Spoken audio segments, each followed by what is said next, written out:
আজকে আমরা 6টি মিনিস্ট্রি এবং ক্যাবিনেট ডিভিশনকে দাওয়াত দিয়েছি এখানে। কিন্তু আমাদের উমেন ইন ডেভেলপমেন্ট যে একটা প্ল্যাটফর্ম আছে, সেখানে 45টা মিনিস্ট্রিকে আমরা ইনক্লুডেড করেছি। 54, আচ্ছা 54টা মিনিস্ট্রি। তো এটা উইড আমরা বলছি, উইড ফোকাল পয়েন্ট। তো এখানে আমরা বুঝতে পারছি যেখানে 6 জনকে আজকে ডেকেছি, 6টি মন্ত্রণালয় এবং ক্যাবিনেট ডিভিশন ধরে 7 জন বা 7টা এনটিটি। আসলে আমরা আমাদের সকলেরই কাজ এটা, এবং এই মুহূর্তে আমি ক্যাবিনেট ডিভিশনের প্রতিনিধির কাছে অনুরোধ জানাবো যে আমাদের যে ট্রেনিং প্রোগ্রাম আমরা কর্মকর্তাদের দিয়ে থাকি পিএইচসিতে, সেখান থেকে শুরু করে যতদূর সম্ভব যেখানে দেয়া দরকার সেখানে অন্তত আমরা এই পাঠ্যক্রমে এইসব বিষয়গুলো উঠিয়ে আনি। এই একটা আমার অনুরোধ।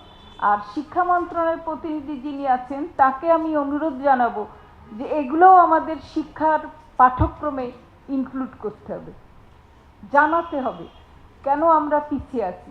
এটা তো এই কাজ তো আমরা অনেক আগে শুরু করেছি, এমন না যে এটা নতুন কিছু আমরা হাতে নিয়েছি। এই একটি বিষয়। Development partners have been assisting for a long time in Bangladesh, but why we are in lacking behind, এটাও আমাদের খুঁজে বার করতে হবে যে কী কারণে আমরা মানে পিছিয়ে আছি। এবং আমার আরও একটা অনুরোধ, এই সব মিনিস্ট্রিকে 6টা কেন, আমি কাউকেই একসাথে ডাকবো না এখন থেকে। আর যদি ডাকি মিনিমাম 2 থেকে 3টা মিনিস্ট্রি ডাকবো, ডেকে আমি আগে তৈরি করব যে আমি তাদের কাছে কি চাই, এবং এজন্য আমি এখানে আমার যারা সংশ্লিষ্ট কর্মকর্তাবৃন্দ আছেন তাদের অনুরোধ জানাবো যে what are the expectations from them to us. আমরা তাদেরকে ডাকছি, তাদেরকে কি জন্য ডাকলাম এইটা আমাকে আগে ঠিক করতে হবে। তারপর we have to tell them then what we want, what sort of service we need from them.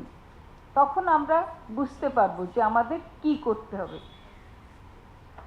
আর আমরা যে 2 জনকে একত্রে ডাকার কথা বলেছি, ছেলে এবং মেয়ে, এটাও খুব সত্য। আমি যে মন্ত্রণালয়ে কাজ করি, আমার উপদেষ্টা কিন্তু আরও একটি মন্ত্রণালয়ের উপদেষ্টা, সমাজ কল্যাণ। আমি আজকে সমাজ কল্যাণের কোনো প্রতিনিধি এখানে দেখছি না। এখানেই তো মনে হচ্ছে ভাই বোন যে কাজ করি, ভাই অনুপস্থিত, বোন একা, তাই না? তো আমাদের এই জিনিসটা মাথায় রেখে কাজ করতে হবে। আর এই সমস্ত মন্ত্রণালয়ের প্রতি, আইন ও বিচার মন্ত্রণালয়ের প্রতিনিধি যিনি এসছেন ও সংসদ বিষয়ক মন্ত্রণালয়, তিনি তো অলরেডি আমাদেরকে বলেইছেন যে আমাদের যে সমস্ত কাজে সাপোর্ট দরকার সেটি উনি দেবেন, সেজন্য ওনাকে অনেক ধন্যবাদ। আমি নিজে ব্যক্তিগতভাবে উপলব্ধি করেছি আমাদের কোনো মাই কিন্তু তার বাচ্চাকে নিবন্ধনের বাইরে রাখেন না। তবে কেন এই বিপর্যয়? বাচ্চা জন্মগ্রহণের 3 মাসের মধ্যে ইমিউনাইজেশন প্রোগ্রামের জন্য বাচ্চার জন্ম সনদ বা বাচ্চার একটা বার্থ সার্টিফিকেট মায়ের হাতে কিন্তু থাকে। কারণ মা জানেন যে 3 মাস হওয়ার সাথে সাথে তাকে আমার ইমিউনাইজেশন প্রোগ্রামে নিয়ে যেতে হবে। এই যে 6টা রোগ সম্পর্কে টিকা যেটা আমরা বাচ্চাদের জন্য করেছি, এটা সম্পর্কে যদি মায়েরা সচেতন না হতেন তাহলে কিন্তু যেতেন না। এবং এ ব্যাপারে আমাদের বেগ পেতে হচ্ছে না যে মাদের মোটিভেট করতে হবে, এখানে আমরা সাকসেসফুল।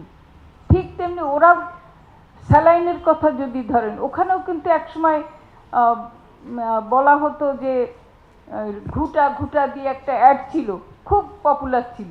আবার মিনা কার্টুনের মাধ্যমে আমরা যে ছেলে মেয়েদের যে বৈষম্য, খাবারের সময় মেয়েকে একটু কম দেয়া বা ছেলেটাকে মাছের মাথা যে নাটকগুলো দেখানো হতো, এগুলোও কিন্তু আমাদের সমাজে যথেষ্ট ফলপ্রসূ রেজাল্ট দিয়েছে।